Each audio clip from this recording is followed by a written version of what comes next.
Mukhang magkakaroon ng delay ang cross-appeal ni Ripple sapagkat bigo ang US SEC na makapag-file ng kanilang Form C.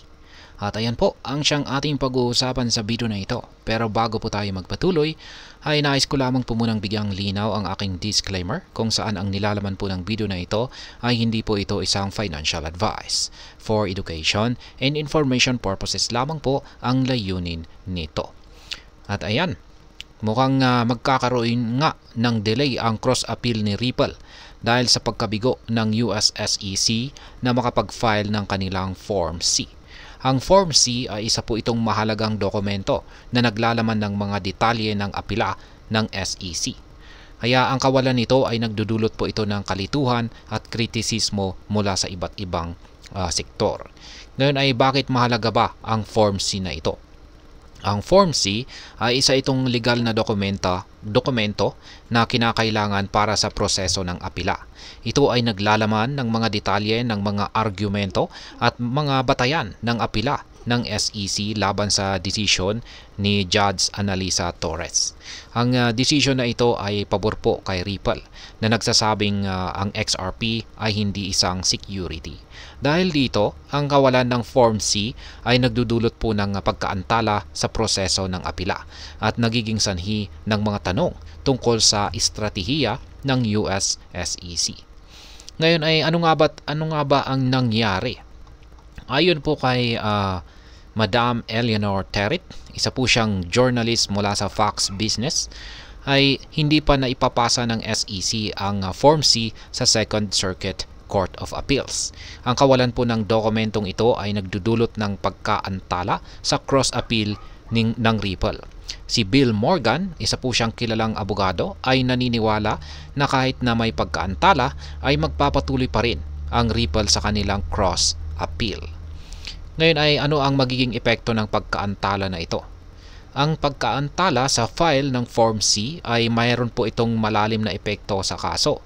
Una, nagiging mas mahaba ang proseso ng legal battle na ito. Ang mga pagkaantala ay maaaring magdulot ng karagdagang gastos at stress sa parehong partido.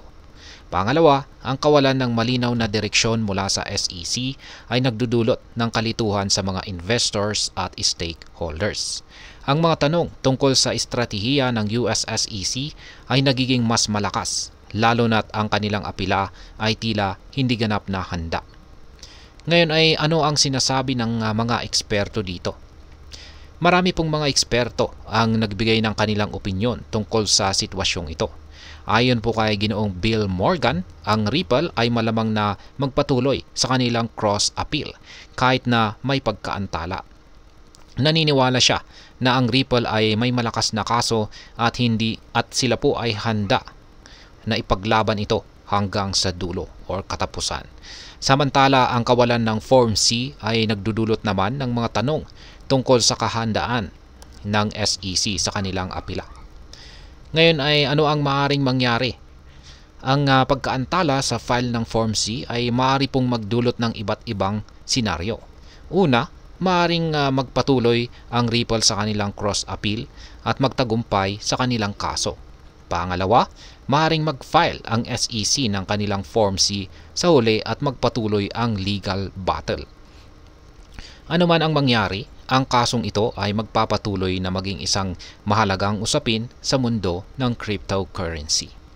At ayan, sa kabuuan ay ang masasabi ko naman po rito ay ang pagkaantala sa file ng Form C ng US SEC ay nagdudulot po talaga ito ng kalituhan at kritisismo.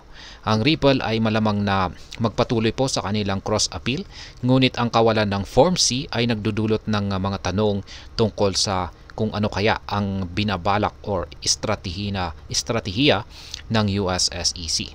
Ang legal battle na ito ay magpapatuloy na maging isang mahalagang usapin sa mundo ng cryptocurrency at ang mga susunod na hakbang ng parehong partido ay magiging mahalaga sa kalalabasan ng kaso. At ayan, hanggang dito na lamang po tayo sa video na ito mga ka-crypto. Sana po ay inyong nagustuhan ang aking paliwanag sa video na ito. Kung inyo po itong nagustuhan, pakiclick lamang po ang like button nito. Para naman po sa mga bago lamang dito, kayo po ay aking inaanyayahan para mag-subscribe.